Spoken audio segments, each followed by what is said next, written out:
La dichiarazione di guerra è già stata consegnata agli ambasciatori.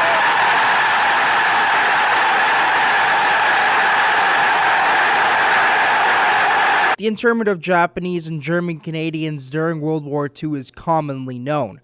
But what about Italians? 600 Italian men were apprehended across Canada by RCMP. One of them was Crescienzio Pascucci, who happens to be my great-great-grandfather. I wanted to know more about Italian internment and about Crescienzio, so I asked my grandfather, Chris Divino, about it. 1939 was probably the last time he was in Italy because he built a house over there for his family. And then he came here and he died here in 1968. I think my mother may have mentioned the fact that he was interred during the war because he was considered to be an enemy of the state. We went down to the Columbus Center in Toronto, where an art exhibit dedicated to this lost history was on display.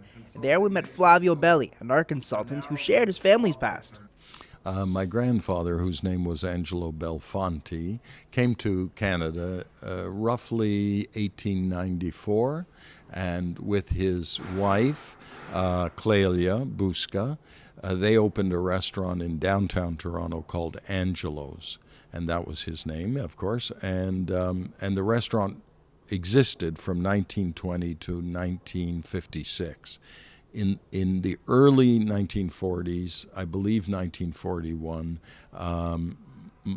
agents of the government came, arrested my grandfather, and interned him in a camp in Petawawa, Ontario, along with many other prominent Italians of the Italian community. Internment struck the lives of many Italian Canadians, but little about it is ever taught in our Canadian history books. Mr. Belli says it's important for that history to be taught. It's not a well-known fact that Canadians across Canada were put into camps.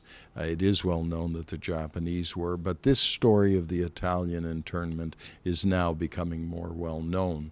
And now we have a Museum of Human Rights in Winnipeg, and that is one place where the story can be permanently preserved. Some of these men, like my great-grandfather, happened to be heroes, while others were Canadian citizens.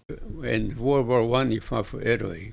Of course, in World War II, he was interred, so he couldn't fight for anybody, and he wouldn't fight for anybody anyway. Wow. He was buried at the Holy Cross Cemetery in Thornhill in the military section, and along with other military personnel that died. To find closure, my grandfather took me to where Crescienzio is buried. Though he did suffer through internment, his story lives on at Veterans Road of Holy Cross Cemetery. Christian Divino, XFM News.